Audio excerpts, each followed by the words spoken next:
Hello friends, welcome to I study. एक नई video में एक नई रिक्रूटमेंट के साथ आप लोगों का स्वागत है। इस वीडियो में हम लोग बात करेंगे Uttar Pradesh power corporation limited की ओर से निकाली गई एक रिक्रूटमेंट के बारे में। यह रिक्रूटमेंट किस पोस्ट के लिए निकाली गई है? सहायक लेखाकार, जिसको इंग्लिश में बोलते हैं असिस्टेंट अकाउंटेंट की पोस्ट के लिए रिक्रूटमेंट यूपीपीसीएल की ओर से निकाली गई है। आप ऑल इंडिया में किसी भी स्टेट से बिलोंग करते हो एंड आप लोगों के पास इसका एलिजिबिलिटी क्राइटेरिया है तो आप कोई भी ये फॉर्म भर सकते हैं। अब मैं आप लोगों को बता देता हूँ इसमें जो नंबर ऑफ पोस्ट है वो कितनी है। सबसे पहले ये जो पद है किसके लिए? असिस्टेंट अकाउंटेंट की पोस्ट के लिए है। जो अनरिजर्व कैटेगरी की वैकेंसी है 79 वैकेंसी है। जो ईडब्ल्यूएस की वैकेंसी 18 है। देन जो आप लोगों का ओबीसी है, ओबीसी की वैकेंसी 47 है। उसके बाद जो एससी की 37 है। देन एसटी की 0.5 यानी 5 वैकेंसी है। बात कर लेते हैं टोटल नंबर ऑफ वैकेंसी कितनी है इसमें, तो 186। कितनी वैकेंसी है? 186 वैकेंसी के लिए रिक्रूटमेंट यूपीपीसीएल की ओर से निकाली गई है। अब मैं आप लोगों की इसकी जो इंपॉर्टेंट फैक्ट है इस नोटिस में एक एक करके आप लोगों को बता देता हूँ। सबसे पहले आप लोगों को पता होना चाहिए आवेदन करने अभ्यर्थियों के पास आधार कार्ड बोला है कि आप लोगों के पास आधार कार्ड और पहचान पत्र होना अनिवार्य है। अगर आप लोगों के पास आधार कार्ड नहीं है तो आप लोग ये फॉर्म फिल नहीं कर सकते हैं। उसके बाद हम लोग देख लेते हैं इसका जो पे स्केल रहेगा। ये लेवल 5 की जॉब है और आप लोगों का जो ग्रेड पे रहेगा 29,800 से लेकर के 94,300 तक आप लोगों का ग्रेड पे रहेगा। उसके बाद हम लोग देख लेते हैं जो इसकी एलिजिबिलिटी क्राइटेरिया वो क्या है। किसी मान्यता प्राप्त विश्वविद्यालय, ड्रीम विश्वविद्यालय, केंद्रीय अथवा राज्य सरकार के एक्ट द्वारा स्थापित वाणिज्य से स्नातक, मीन्स आप लोगों के पास ग्रेजुएशन की डिग्री होनी चाहिए। और ग्रेजुएशन किस में की होनी चाहिए? कॉमर्स में की होनी चाहिए। अगर आप लोगों ने ग्रेजुएशन कॉमर्स में कर रखी है, मीन्स बीकॉम वगैरह कर रखी है, तो आप लोग ये फॉर्म भर सकते हैं। मैंने आप लोगों को बता दी है एलिजिबिलिटी क्राइटेरिया से। अगर अभी भी आप लोगों को कोई डाउट है तो आप लोग मुझे कमेंट करके पूछ लेना। उसके बाद नेक्स्ट हम लोग देख लेते हैं पॉइंट नंबर 4 में। दिनांक 1 जुलाई 2022 को न्यूनतम आप लोगों की जो एज है 21 वर्ष होनी चाहिए और मैक्सिमम आप लोगों की एज है 40 होनी चाहिए। तो जो एज क्राइटेरिया वो 21 से 40 के बीच में है। जो जनरल कैंडिडेट होते हैं उनके लिए तो एज शायद 28 ही होगी। बाकी जो अदर कैटेगरी के कैंडिडेट होते हैं उनको एज में रिलैक्सेशन दिया जाता है। उसके बाद नेक्स्ट देख लेते हैं। इसमें तो रिजर्वेशन कुछ बताना नहीं है। बाकी इसकी हम लोग चयन प्रक्रिया देख लेते हैं कि सिलेक्शन किस तरीके से होगा। अभ्यर्थी द्वारा ऑनलाइन आवेदन पत्र में उपलब्ध कराई गई सूचना के आधार पर लिखित परीक्षा सीबीटी में अस्थायी रूप से सम्मिलित किया जाएंगे। मीन्स आप लोगों का एक पेपर होगा, ऑब्जेक्टिव पेपर होगा और ऑफलाइन पेपर होगा। कैसा होगा? ऑफलाइन पेपर होगा।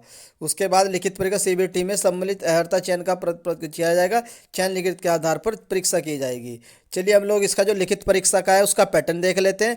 लिखित परीक्षा का पैटर्न क्या रहने वाला है?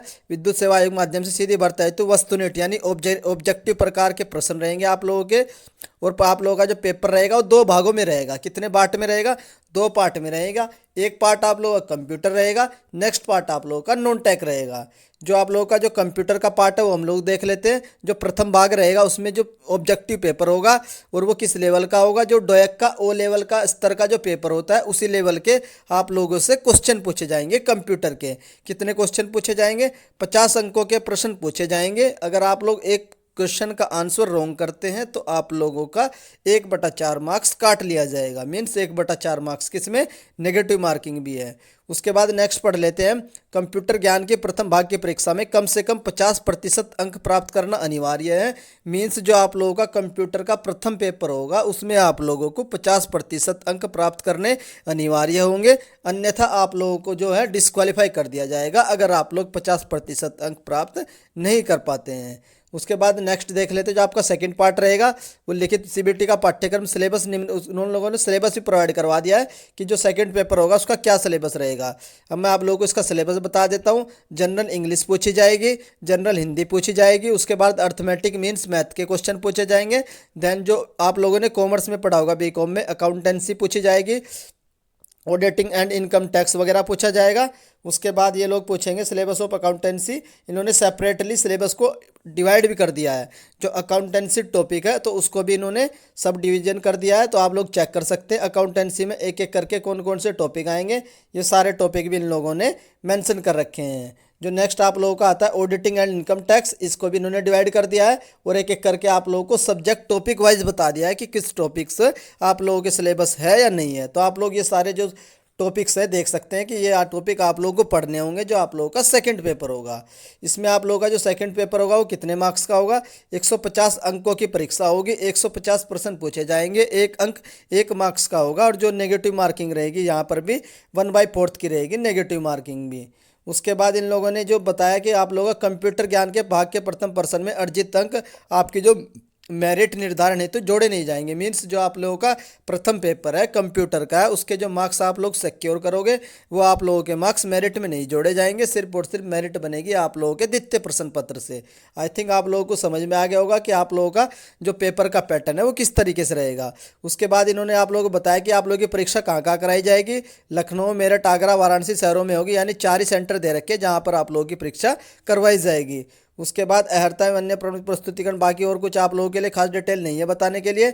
अगर आप लोग एक डिटेल और बता देता हूँ, जो आप लोगों की एलिजिबिलिटी क्राइटेरिया रहेगी इस फॉर्म की जो अंतिम तिथि है भरने की वो रहेगी।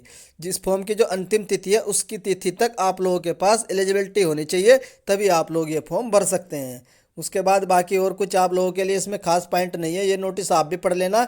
अगर इस नोटिस को डाउनलोड करना चाहते हो तो इस नोटिस को डाउनलोड करने का लिंक मैं आप लोगों को इस वीडियो के डिस्क्रिप्शन में प्रोवाइड करवा दे रहा हूँ, वहाँ से जा करके आप लोग ये नोटिस भी डाउनलोड कर लीजिए। ऑलरेडी मेरे द्वारा इसका जो एक ग्रुप बना दिया गया है हाई स्टडी के नाम से है, तो वो जा करके उस ग्रुप को भी ज्वाइन कर लीजिए। उस ग्रुप में मैं आप लोगों को इसका कंटेंट, इसकी जीके वगैरह जो इसमें इंग्लिश आ रही है, ये सब कंटेंट आप लोगों को प्रोवाइड करवाता रहूँगा अपने ग्रुप में। वो सब कंटेंट आप लोगों के लिए फ्री रहेगा। उसके बाद इसकी मैं आप लोगों को फीस वगैरह बता देता हूँ। 826 रुपये अनरिजर्व कैटेगरी को देने हैं, 1180 रुपये जो आप लोगों के SC ST कैटेगरी के कैंडिडेट हैं उनको देने हैं। तो आप लोगों को फीस भी समझ में आ गई होगी। उसके बाद आप लोगों का जो आवेदन होगा ऑनलाइन होगा, और ये वेबसाइट है, इस आवेदन को ऑनलाइन करने का लिंक मैं आप लोगों को इस वीडियो के डिस्क्रिप्शन में भी दे दूंगा, वहाँ से जा कर के भी आप लोग अपना आवेदन कर सकते हैं। लेकिन अभी इसका आवेदन शुरू नहीं हुआ है। उसके बाद एक कुछ एक्स्ट्रा पॉइंट जो आप लोगों को बताने वो मैं बता देता हूँ। अगर आप लोगों की कोई भी क्वेरी है, आप लोगों को कोई भी डाउट है, तो इन लोगों ने एक हेल्प डेस्क प्रोवाइड करवा रखी है। इस ईमेल को नोट कर लीजिए, इस पर इनको कॉन्टैक्ट करके अपनी प्रॉब्लम बता दीजिए कि आप लोगों को क्या समस्या आ रही है। उसके बाद नेक्स्ट हम लोग देख लेते हैं इसकी जो इम्पोर्टेंट डेट वगैरह है वो देख लेते हैं। आवेदन पत्र पूर्ण करने की जो तिथि है, इसका फॉर्म 8 नवंबर 2022 से लेकर के 28 नवंबर 2022 तक भरा जाएगा। उसके बाद 8 नवंबर 2022 से लेकर के आप लोग अपना जो पेमेंट है वो भी कर सकते हैं ऑनलाइन के माध्यम से। नेक्स्ट हम लोग देख लेते हैं इसका जो पेपर है वो कब तक हो सकता है। जो ऑनलाइन परीक्षा की जो संभावित अवधि है, जनवरी 2023 के द्वितीय सप्ताह में, मोस्ट प्रोबेबली जनवरी में ही ये लोग एग्जाम करवा लेतेंगे, क्योंकि UPPCL अपनी जो रिक्रूटमेंट की प्रोसेस है वो सबसे फास्ट रखता है। तो ये सारी डेट भी मैंने आप लोगों के लिए बता दी है।